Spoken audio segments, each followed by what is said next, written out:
Hello friends, नमस्कार। आपके अपने यूट्यूब चैनल क्विकली स्टडी में स्वागत है। दोस्तों, आज हम लोग पढ़ेंगे सदिश और अदिश राशि, जो कि लूसेंट बुक का भी हम लोग कर रहे हैं। इसके साथ साथ हम लोग एनसीईआरटी भी कर रहे हैं। एनसीईआरटी साथ में ले चल रहे हैं। इसके साथ जो कि ट्रिक व्रिक होगा तो हम बताते चलेंगे ताकि आप लोग को याद होगा। साथ में हम लोग प्रीवियस ईयर्स क्वेश्चन भी देखते चलेंगे ताकि मालूम चलेगा कि कैसा एग्जाम में क्वेश्चन पूछा जा रहा है। चलिए दोस्तों, देर ना करते हुए हम लोग वीडियो स्टार्ट करते हैं। देखिए दोस्तों, यहाँ पर दिया है गति दिया, तो गति हम लोग कल से स्टार्ट करेंगे, लेकिन आज हम लोग अदिश राशि और सदिश राशि को देखते हैं। अदिश राशि वैसे भौतिक राशि जिसमें केवल परिमाण होता है, ठीक, परिमाण होता है, दिशा नहीं होता है, तो उसे क्या कहते हैं? अदिश राशि कहते हैं। चलिए आगे अच्छा से समझाएंगे। ये सदिश राशि वैसे भौतिक राशि जिसमें परिमाण के साथ साथ दिशा भी होता है, उसे क्या कहते हैं? सदिश राशि। देखिए, सदिश राशि में अभी हम लोग पढ़ा है कि परिमाण के साथ क्या होता है? दिशा होता है। और अदिश राशि में क्या बताएं कि परिमाण तो होता है लेकिन दिशा नहीं होता है। देखिए यहाँ पर दिया है 200 किलोमीटर। अब 200 किलोमीटर दिया था भाई, किधर? 200 किलोमीटर दिशा तो मालूम ही नहीं है कि किधर जाना है किधर नहीं, डायरेक्शन दिया है नहीं किया है, तो ये हो जाएगा अदिश राशि। ठीक, 200 किलोमीटर किधर? पटना जाना है, पटियाला जाना है, शिमला जाना है, चाहे कहीं पर जाना है, बिहार वार, तो कोई किधर भी तो दिशा दिखाता ना हो, तो इसमें दिशा नहीं दिया है।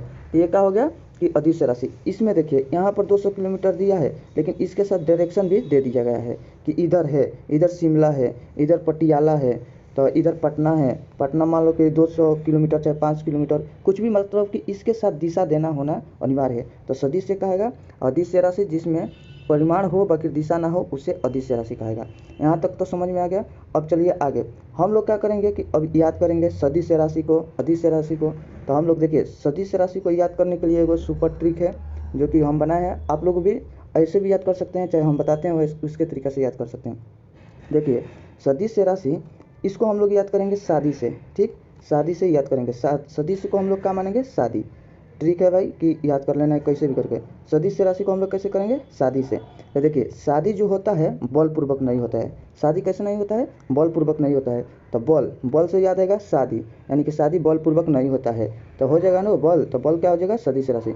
अब जितना भी बल हो, उत्प्लावन बल या कोई भी बल, घूर्णन, गुरुत्वाकर्षण बल, जिसमें बल आ रहा है तो समझ लो वो क्या है? सदिश राशि। यहाँ तक 4 गो याद हो गया। जिसमें बल आए तो वो क्या होगा? सदिश राशि। ठीक है, तो शादी बलपूर्वक नहीं होता है तो वह सदिश राशि हो गया। अब भार, भाई शादी होगा तो भार तो पड़ेगा। भार मतलब कि लड़का वाला घर या लड़की वाला घर के माता पिता पर भार पड़ जाता है। कुछ में भी हो, लड़का वाला लड़की दोनों तरफ से भार वार रहता है। ये टेंट के तो उधर से महीना के नाच के सगरी, यानी कि भार पड़ जाता है, खाना खिलाओ ये सब। तो देखिए भार, तो भार कब पड़ता है भाई? शादी होता है तो भार पड़ जाता है। ये हो गया। अब देखिए 6 नंबर का आ रहा है बेग। अब बेग, शादी होता है तो लड़का वाला क्या कहता है? हमको बेग में पैसा चाहिए, बेग, पूरा पैसा चाहिए, दहेज चाहिए। कैसे चाहिए? तो बेग में भर कर, बेग में। तो याद कर लेंगे बेग से। अब जहाँ जहाँ बेग आएगा तो हो जाएगा आवेग, औसत बेग, सम बेग, इक्वल क्या हो गया? सदिश राशि। कंफ्यूज नहीं होना है। देखिए, शादी होता है तो बलपूर्वक नहीं, एगो भार पड़ जाता है, दूसरा नंबर, तीसरा नंबर में बेग भर के पैसा चाहिए, तो वो कहाँ से हो जाएगा? शादी में। शादी में बेग भर के पैसा चाहिए तो वो हो जाएगा सदिश राशि। अब देखिए, इसमें भी है कोणीय संवेग है, ये भी हो गया, यानी कि सब यहाँ तक हो गया। अब देखिए, अब 11 नंबर का रहा है घर्षण। शादी होने के बाद तो क्या होता है कि घर्षण होता है, मतलब कि जब शादी हो जाता है तो उसके 1-2 साल अच्छा से चलता है, फिर रिश्ते में घर्षण आने लगता है, मतलब झगड़ा उगड़ा होने लगता है। इससे रिलेट करके अपना कुछ मतलब गलत ना सोचिएगा, रिलेट करके याद कर लेना है। देखिए 12 नंबर कह रहा है प्रणोद का हम लोग याद कर लेंगे। प्रणोद है तो हम लोग याद कर लेंगे कि प्रेरणा, मतलब शादी में होता है तो प्रेरणा होता है, ये सब इसी तरीके से याद कर लेंगे। प्रेरणादायक होता है, याद कर लेंगे। शादी होता है तो प्रेरणादायक होता है। ठीक है। अब देखिए यहाँ पर कह रहा है 13 नंबर में कह रहा है चुंबकीय क्षेत्र। अगर देखिए चुंबकीय क्षेत्र आएगा और विद्युतीय क्षेत्र आएगा, अगर अलग अलग आएगा तो ये हो जाएगा सदिश, लेकिन एक साथ आ जाएगा तो वो हो जाएगा अदिश। जैसे मैं यहाँ पर देख सकते हैं, देखिए यहाँ पर दे रहा है विद्युतीय और चुंबकीय, तो विद्युतीय और चुंबकीय दोनों एक साथ आ गया तो क्या हो गया भाई? अदिश राशि। ठीक है। लेकिन यहाँ पर कह रहा है कि चुंबकीय और विद्युतीय, तो वो क्या हो जाएगा? सदिश। थोड़ा सा इसके बारे में यहाँ पर देख लेते हैं। देखिए चुंबकीय क्षेत्र में दिशा होता है। देखिए ये एक दिशा में जा रहा है, सब एक दिशा में जा रहा है, तो दिशा होना चाहिए, परिणाम भी होना चाहिए। ठीक है, ये भी दिशा में जा रहा है, ये भी विद्युत क्षेत्र, ये भी दिशा में जा रहा है। ऐसे रिलेट करना है, बस इमेजिन, मतलब कि देख लेना है फोटो, आप माइंड में देख एथी कर लेना, सोच लेना कि ये कैसे होता है, याद हमेशा रहेगा। देखिए चुंबकीय क्षेत्र ये हो गया, ये भी विद्युतीय क्षेत्र, तो दोनों में एथी अलग अलग है। ये तो जान गए कि सदिश होगा, और इसमें दिशा भी दिखा रहा है, हो गया। अगर दोनों एक साथ कर दिया जाए तो ये क्षेत्र मान लीजिए, याद करने का काशी। अब देखिए दोनों एक साथ कर दिए तो ये और ये मिलकर दिशा काट देगा, तो दिशा नहीं ना बचेगा, तो किधर दिशा भी नहीं बचेगा। देखिए यहाँ पर भी बता रहा है कि इधर डायरेक्शन में जा रहा है, इधर डायरेक्शन में जा रहा है, तो क्या हो जाएगा, दिशा मतलब नहीं बचेगा, तो इसका सिर्फ परिणाम बच जाएगा, परिमाण। तो क्या हो जाएगा कि ये अदिश हो जाएगा। इस तरीक़ा से याद कर सकते हैं बस, और ये कुछ मतलब उसमें लॉजिक नहीं है, बाकी याद करने के लिए बता दिए कि ये चुंबकीय क्षेत्र और विद्युतीय क्षेत्र हो गया। 15 नंबर कह रहा है गुरुत्वीय त्वरण। अब त्वरण कह रहा है, यहाँ पर एक त्वरण है। त्वरण मतलब क्या होता है, किसी वस्तु में वेग में परिवर्तन की दर को त्वरण कहते हैं। ठीक, किसी वस्तु में वेग में परिवर्तन की दर को त्वरण कहते हैं। या तो देखिए ऐसे याद कर सकते हैं इसको, त्वरण सदिश है या अदिश, तो कैसे मालूम करेंगे। देखिए इसको कहते हैं ना कि एक्सीलरेशन, त्वरण को एक्सीलरेशन कहते हैं। अब देखिए शादी होता है तो क्या मिलता है, बाइक वाइक मिलता है, तो बाइक में हम लोग क्या करते हैं, एक्सीलेटर देते हैं। एक्सीलेटर गति बढ़ाने के लिए इधर उधर हम लोग एक्सीलेटर देते हैं, पूरा तेज कभी कभी कम बेसी एक्सीलेटर देते हैं। तो यहाँ से याद कर लेंगे कि बाइक मिलता है, कैसे मिलता है, शादी में मिलता है तो एक्सीलेटर बढ़ाते हैं, तो हो गया। अच्छा एक और बात, शादी होने कर क्या होगा कि परिवर्तन हो जाएगा, तो यहाँ से याद कर लेंगे त्वरण याद कर लेना है कि वेग में परिवर्तन को दर को त्वरण कहते हैं, हो गया। अब देखिए यहाँ पर भी त्वरण है, कोणीय त्वरण। अब जहाँ जहाँ त्वरण रहेगा हो जाएगा चुंबकीय क्षेत्र और विद्युत क्षेत्र सदिश राशि, ठीक है। ऐसे ही इसी तरीक़ा से याद करेंगे। अब है विस्थापन। शादी होता है तो एक लड़का और एक लड़की, मतलब कि एक लड़की के घर से लड़की मतलब छोड़ कर जाती है, तो विस्थापन होता है ना, ऐसे याद कर सकते हैं। चाहे मान लीजिए कि विस्थापन होता है, नए रिश्ते का भी विस्थापन होता है, मतलब कि जुड़ा होता है, नया रिश्ता बनता है। देखिए ये जुड़कर एक नया रिश्ता बना, विस्थापन हो गया। तब कोणीय विस्थापन को चाहे कोनो विस्थापन को, विस्थापन जहाँ देखेंगे तो मार देंगे सदिश राशि। देखिए थोड़ा वीडियो लंबा हो सकता है, बाकी अच्छा से देखकर इसको तैयार कर लेना है, ठीक, आराम से देखकर कर लेना है। एक बार और बता दे, छोड़िए लंबा हो जाएगा। चलिए अब ये सब देखिए, यहाँ पर अदिश राशि को याद करने का ट्रिक, अदिश राशि को याद करने का ट्रिक है, उस अदारता को चाबी दो। उस से क्या हो जाएगा, ऊर्जा, स से समय, आ से आयतन, द से द्रव्यमान, ठीक है, ता से ताप हो जाएगा, क से कार्य, च से चाबी, और बी से क्या हो जाएगा, विद्युत धारा, और द से हो जाएगा दाब। इस तरीक़ा से याद कर लेंगे, उस अदारता को चाबी दो। तो इस तरीक़ा से हम लोग अदिश राशि भी याद कर लेंगे, ये सब मोस्ट इंपॉर्टेंट है, याद कर लेंगे, ठीक। उधर भी याद कर लिए सदिश राशि। अब जो बच गया सदिश राशि, इतना हम लोग याद कर लिए, जो बच जाएगा उसका क्या करेंगे, अदिश राशि करेंगे। अदिश राशि में भी हम लोग इतना याद कर लिए, जो कि मेन इंपॉर्टेंट है, इस सब याद कर लिए हैं। चलिए इसको एक बार देख लेते हैं। इसको याद करने का एक और तरीका है कि इसमें हम लोग देखेंगे का द्रव्यमान 5 किलो है, तो इसमें का दिशा है नहीं न है, तो ऐसे ही कॉमन सेंस ले मालूम चल जाएगा कि इसमें ये दिशा नहीं दिया है, तो इसका मतलब क्या हो जाएगा, अदिश होगा। द्रव्यमान हो गया, ताप हो गया, ताप में भी भाई नहीं है, समय हो गया, कार्य हो गया, विद्युत धारा हो गया, ऊर्जा हो गया, आयतन हो गया, लंबाई हो गया, चाल हो गया।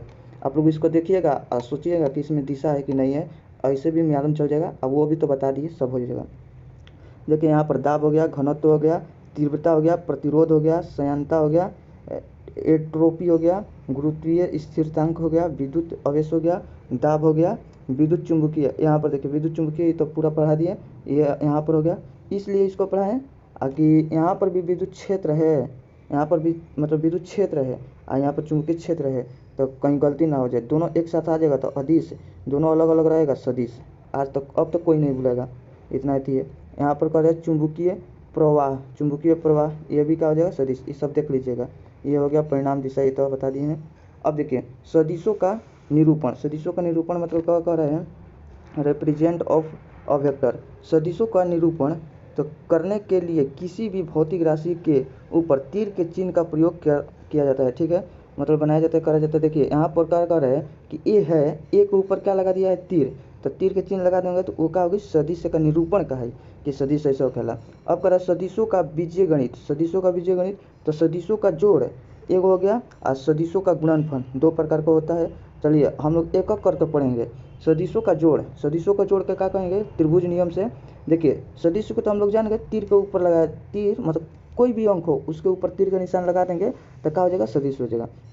लेकिन देखिए वो जो तीर होता है, तीर के साइड को उसको हेड कहते हैं, पीछे वाला क्या कहते हैं, टेल, उसको पूंछ कहते हैं, ठीक।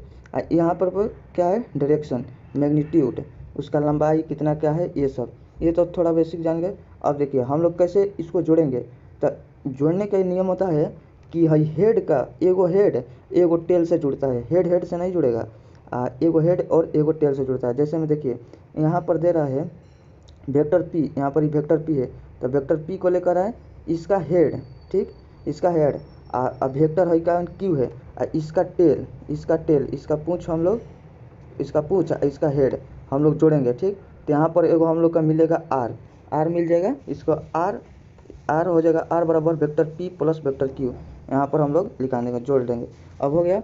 अब कह रहा है समानांतर चतुर्भुज का नियम, कह रहा है यदि कोई दो सदिश ए और बी एक दूसरे से थीटा कोण पर हो तो सदिश का परिमाण बताओगे, परिणाम बताओगे। तो देखिए अब यहाँ पर कह रहे हैं सदिशों का जोड़ का नियम हटे, तो यहाँ पर कह रहे हैं वेक्टर ए वेक्टर बी, ये तो पीछे पढ़ा दिए हैं। इसमें भी कह रहा है कि वेक्टर ए हो गया, ये इसको हम लोग यहाँ पर है नो, ये वेक्टर बी, इसको हम लोग चला सकते हैं, इधर आएगा धीरे धीरे, इधर हम लोग क्या करेंगे, उधर से इधर लाएंगे, और इसका टेल और इसका हेड से हम लोग कह के यहाँ पर जोड़ के तब ज्ञात करेंगे, ठीक है। पैरेलल मतलब चलेगा, यहाँ से चलेगा और उधर जाकर शिफ्ट होगा। कहीं पर हम लोग सदिश को एक दूसरे को पैरेलल इधर उधर कर सकते हैं, ठीक है। अब देखिए यहाँ पर कह रहे हैं चित्र में समकोण त्रिभुज, मतलब कि देखिए यहाँ पर हम लोग का एगो फार्मूला याद कर लेना है, ये वाला, जो कि देखिए दिया है चित्र में सम त्रिभुज एगो बटे, तो कौन कौन बटे, ओ एन और सी, ये बटे। तो हम लोग का आर निकालना है, आर ज्ञात करना है। पहले तो देखिए यहाँ से यहाँ तक एगो वेक्टर है, फिर बी यहाँ है, तो हम लोग इसके समानांतर लाए यहाँ पर और यहाँ तक कर दिए, इसको हेड और टेल से जोड़ दिए, फिर इसको बढ़ाए हम आगे तक, तो और इस पर लंब डाले तो यहाँ पर 90 डिग्री को मिला कोण, यहाँ पर थीटा कोण बना। अब हम लोग इसी से यहाँ पर एगो बड़ा त्रिभुज बन गया और एक यहाँ से छोटा त्रिभुज बना। यहाँ पर देखिए छोटा में कौन कौन बना है, सी ए, यहाँ पर ऐसे लेते हैं, यहाँ पर हम लोग देखिए बना है कौन कौन चीज़, सी एन ए, ठीक है, एगो बन गया है CON, ठीक है ना। तो हम लोग का अब ये बड़ा वाला का निकालना है, आर निकालना है। तो आर निकालने खातिर क्या करेंगे, इसको हम लोग बाद में बनाएंगे, सिद्ध किया जाएगा, चाहे कहीं पर देख लीजिएगा, बाकी सिद्ध करने को उतना अभी जरूरत नहीं है, इसको डायरेक्ट याद कर लेते हैं। क्या होगा, आर बराबर root A square plus B square plus 2ab, यहाँ तक तो याद रहेगा, और लास्ट में क्या लगा देना है, कोस थीटा, ठीक है। यहाँ पर हम लोग को याद रहता है ना कि आर बराबर A square plus B square plus 2ab, और लास्ट में कोस थीटा लगा कर रूट लगा देना है। इसको हम लोग ऐसे याद किए होंगे, मान लो ए प्लस बी का होल स्क्वायर याद होगा सबको, उसी पर लिख कर कोस थीटा लगा कर रूट चढ़ा देना है, याद हो जाएगा। अब देखिए यहाँ पर हम लोग आर मैक्सिमम कब आएगा, जब थीटा का मान जीरो हो, जहाँ थीटा का मान नहीं है, देखिए कोस थीटा 0 डिग्री का मान कितना होगा, 1 होता है। तो यहाँ पर 1 हम रख देंगे, तो यहाँ पर क्या हो जाएगा, यहाँ पर देखिए 1 रख दिए, नहीं देखिए आर 0 रखना है ना, तो 0 रखना है तो 1 रखेंगे, तो क्या हो जाएगा यहाँ पर ए प्लस बी, और फिर आर मिनिमम कब होगा, यहाँ पर 180 रखेंगे तब मिनिमम हो जाएगा, 180 रख देंगे तो मिनिमम, तो 180 में माइनस रखेंगे, ठीक, यहाँ पर माइनस रखेंगे तो -1, तो यहाँ पर हो जाएगा -1, और यहाँ पर भी माइनस, तो यहाँ पर हो जाएगा -1 बना देगा गुना करके, तो यहाँ पर हो जाएगा ए माइनस बी हो गया। और जब थीटा रखेंगे, और जब थीटा का जब मान 90 रख देंगे, तो यहाँ पर 0 रख देंगे, तो 0 रखेंगे तो सब टोटल 0 हो जाएगा, ये बच जाएगा छोटा, तो इसको हम लोग लिख देंगे। यहाँ तक याद कर लेना है, हम लोग को याद क्या करना है, फार्मूला अच्छा से याद कर लेना है। मिनिमम कब होगा, मैक्सिमम कब होता है, 90 पे कितना होता है, बस ये 3 गो बात याद कर लेना है। चलिए इससे रिलेटेड कुछ क्वेश्चन बना लेते हैं ताकि हम लोग को समझ में आ जाए। देखिए यहाँ पर कह रहा है यदि किसी वस्तु पर पूरब की दिशा में 12 न्यूटन का बल लगता है तथा उत्तर की दिशा में 5 न्यूटन का बल लगता है तो परिणामी बल बताओगे। तो देखिए यहाँ पर पूरब की तरफ कितना लगा था, 12, और उत्तर की तरफ 5, तो यहाँ पर हम लोग ये जान गए कि पूरब की तरफ 12 उत्तर की तरफ 5, तो यहाँ पर हम लोग का क्या बना, एगो समकोण त्रिभुज बन गया। समकोण त्रिभुज में ये कितना है, थीटा 90 डिग्री पर है, ठीक है। देखिए थीटा 90 डिग्री, ए कितना है 12 न्यूटन, बी कितना है 5 न्यूटन। हम लोग को ये फार्मूला रखना है जो अभी बनाए, A square plus B square plus 2ab cos theta. हो गया, यहाँ तक हो गया। अब हम लोग यहाँ पर रखेंगे कोण यदि ए स्क्वायर का मान, ए स्क्वायर तो ए कितना है 12, 12 का स्क्वायर 144, फिर 5 का स्क्वायर 50 25, फिर प्लस 2 के जगह पे 2 लिखेंगे, ए के जगह पे 12, बी के जगह पे 5। यहाँ पर देखिए कोस 0 लिखा गया ना, तो कोस 0 नहीं, यहाँ पर थीटा की जगह पे क्या लिखेंगे 90 लिखेंगे, थीटा की जगह पे 90। तो कोस 90 डिग्री का मान कितना होता है 0 होता है, कोस 90 डिग्री का मान 0 होता है। तो यहाँ तक ये सब क्या हो जाएगा 0 हो जाएगा, 0 हो जाएगा। अब इसको जोड़ेंगे 44 25 को जोड़ेंगे तो 169 होता है, 169 का रूट कितना होगा 13 होता है। यहाँ तक दिक्कत होगा तो वीडियो को पीछे करके देख लीजिएगा, बाकी दिक्कत नहीं होगा। चलिए अब आगे देखिए, चलिए क्वेश्चन को देख लेते हैं। ये सब प्रीवियस ईयर्स क्वेश्चन है, ये सब करना अनिवार्य है। 20 न्यूटन तथा 9 न्यूटन परिणाम के दो बल एक वस्तु पर कार्यरत है। वस्तु पर लगने वाला परिमाणी बल का अधिकतम मान बताओ। अधिकतम का मतलब रहे कि दोनों के जोड़ देवे के बाटे, तो दोनों के जोड़ देने पर क्या हो जाएगा, तो अधिकतम मैक्सिमम बताना है तो दोनों को जोड़ देंगे 20 और 9 29, तो 29 ऑप्शन नंबर बी। ये मिनिमम बताइए तो क्या कर दीजिए घटा दीजिए। अब देखिए इसमें कह रहे हैं अगर किसी वस्तु पर 5 न्यूटन और 6 न्यूटन का बल आरोपित हो रहा हो तो निम्नलिखित में से कौन सा परिमाणी बल का परिमाण नहीं हो सकता, बताओ एक बार कौन सा नहीं हो सकता है। ठीक है भाई, तो देखते हैं जब मैक्सिमम कितना होता तब यदि 5 बार 6 बटे ना, तो 5 6 को जोड़ेंगे 11, मिनिमम कितना हो रहा है 1 से लेकर 11 के बीच में, 1 से लेकर 11 के बीच में क्या हो जाएगा सब हो जाएगा। तो 1 से 11 2 होगा, 9 होगा, फिर 30 नहीं होगा, फिर इसमें 10 होगा। तो यानी कि ये 3 को तो हो जाएगा लेकिन ये नहीं होगा, लेकिन पूछ रहा है नहीं होगा, तो नहीं होगा तो भाई यही सही आंसर होगा, तो अब सी नंबर सही हो जाएगा। चलिए अब देखिए कह रहा है समकोणीय एकांक सदिश। ठीक है, अब इसको हम देखते हैं एक्स अक्ष है ना, वाई अक्ष होता है ना, जेड अक्ष होता है। एक्स अक्ष के जो है आई से निरूपित किया जाता है, वाई को जे से और जेड को के से। तो एक्स अक्ष का परिमाण कितना दिया है 1 दिया है। देखिए यहाँ पर एगो दिया है क्वेश्चन आई जे और 2 के, तो 1 दिया है, इसका कितना दिया 1, इसका कितना दिया 2। अब हम लोग इसको निकालेंगे तो कैसे निकालेंगे, यहाँ पर रख देंगे 1 आई प्लस 1 जे प्लस 2 के। अब पूछेगा परिमाण निकालने के लिए मैग्नीट्यूड, तो क्या करेंगे हम लोग रूट लगा देंगे और सबको एथी करेंगे स्क्वायर कर देंगे। जैसे में दिया रहेगा ना आई, यहाँ पर आई कैप का whole square plus j cap का whole square plus z cap का होल स्क्वायर, जेड नहीं के कैप का होल स्क्वायर।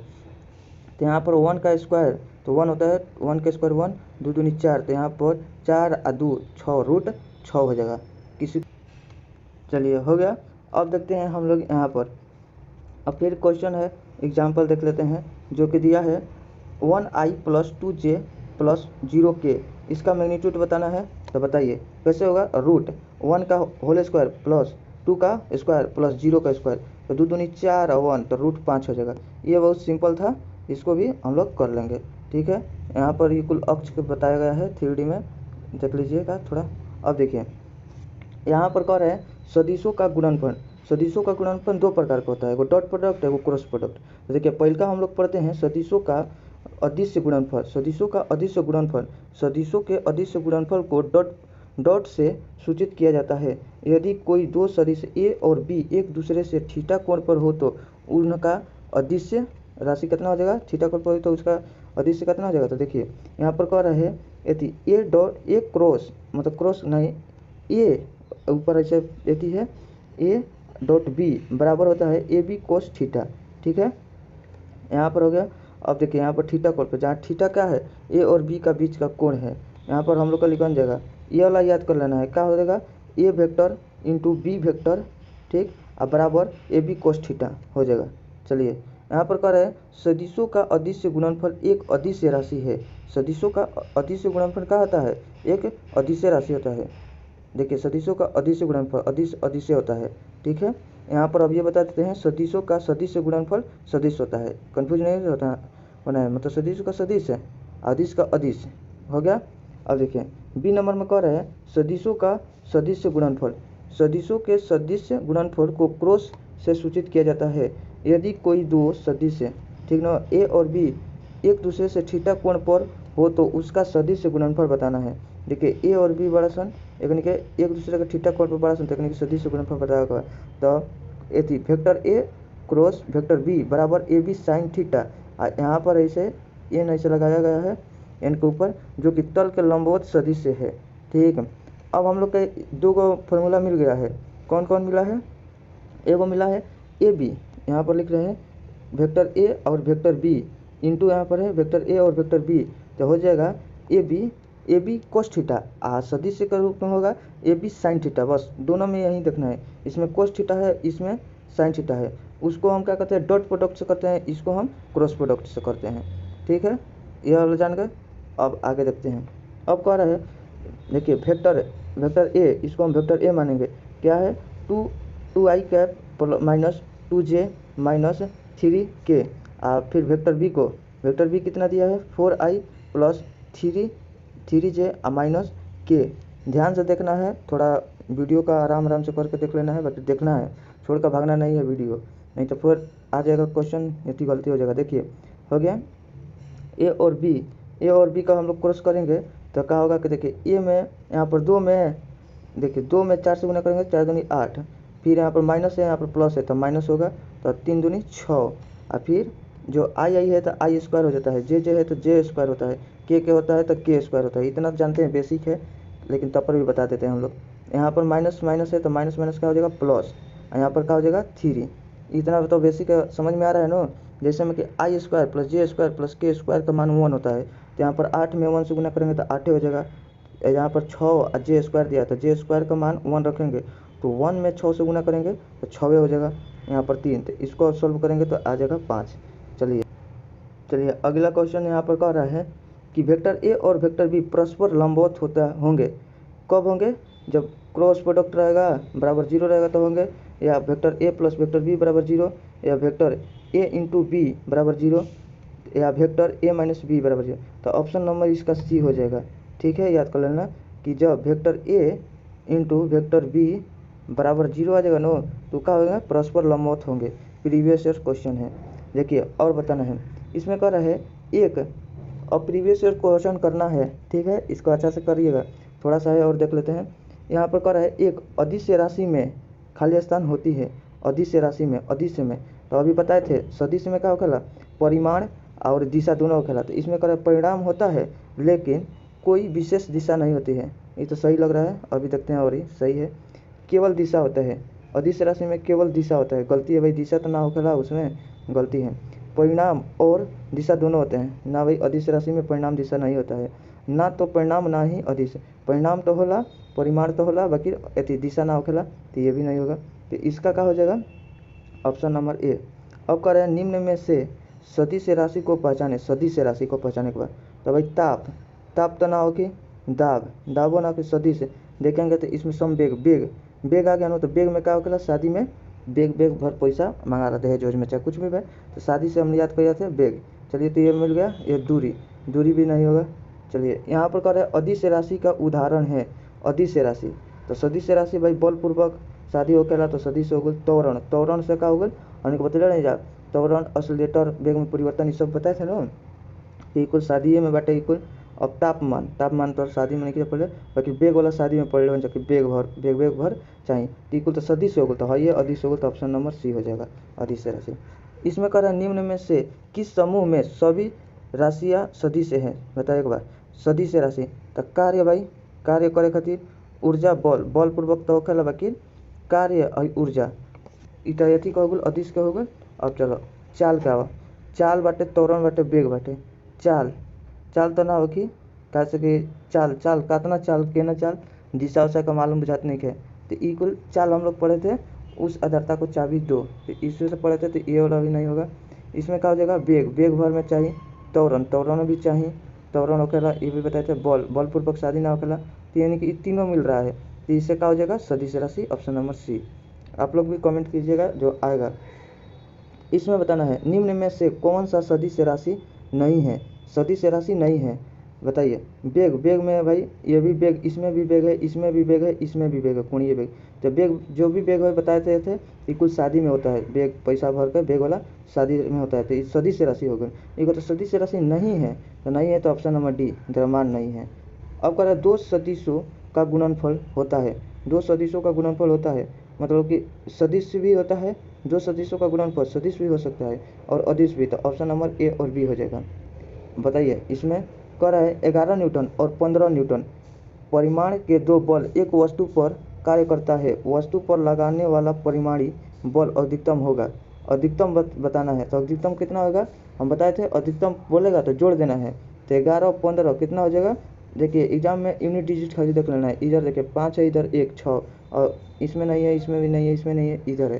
तो ऑप्शन नंबर ये हो जाएगा। 11 15 से ईजी है 26। मान लो कि दे देगा यहाँ पर 2 5 6 7 और फिर दे देगा पर 3 4 5 6, कहेगा अधिकतम मान। तब हम एग्जाम में क्या करेंगे, इसको जोड़ेंगे, पूरा नहीं जोड़ेंगे, इसको क्या करेंगे यहाँ पर देख लेंगे कि 7 6 कितना होता है 13, 13 के यूनिट डिजिट 3 देखेंगे किस में 3 है, उसको ऑप्शन नंबर मार के चल जाएंगे। अगर आगे भी 2 को में मिल जाएगा तब आगे खेती करेंगे। चलिए तो कैलकुलेशन का बात है। अब देखिए यहाँ पर कह रहा है बी को बताना है यदि 4i + 6j + 2k हो तो बी का परिमाण बताना है। तो बी का परिमाण बताना है तो क्या करेंगे, इसको हम रूट करते हैं। रूट 4 का स्क्वायर कितना होता है, I square plus J square equal पता है नो A square plus B square और प्लस में सी स्क्वायर, सबको होल स्क्वायर करना है। अब देखिए सबको स्क्वायर करना है, मतलब देखिए 4 के क्या हो जाएगा, 4 के 4 चौके 16 प्लस 6 के 6 चौके 36 प्लस है इसका 2 दूनी 4। अब हम लोग देखेंगे फिर इसका यूनिट देख लेते हैं। 6 6 दूनी 12 और 12 और 4 कितना होता है, 12 4 16। तो देखेंगे इसमें 6 है नहीं है, इसमें भी नहीं है, यहाँ पर होगा। तो ऑप्शन नंबर बी हो जाएगा, इसमें नहीं होगा। ठीक है, ऐसे हम लोग बना लेंगे तो ऑप्शन नंबर बी मार कर चल जाएंगे। अब कह रहे हैं अदिश राशि ज्ञात कीजिए। अब आप लोग इसमें बताइएगा, कमेंट कीजिएगा, जो अच्छा से वीडियो देखा होगा तो अदिश राशि जरूर बता देगा इसमें अदिश राशि कौन है। ठीक है, इसमें बताना है, इसका परिमाण बताना है, इसका परिमाण, ये 2 का कमेंट करना है। ठीक है, और यह नहीं है, इसका 2 क्या करना है, कमेंट करके बताना है। जिसको याद होगा चाहे समझ लिया होगा वो बता देगा, आप बताइएगा। ठीक है, अब यहाँ पर हम लोग क्या करेंगे, दूरी विस्थापन चाल अगला क्लास में हम लोग पढ़ेंगे। ठीक है, अगला वीडियो आएगा लूसेंट का सीरीज, तो पढ़ेंगे। वीडियो देखने के लिए थैंक्स फॉर वॉचिंग वीडियो।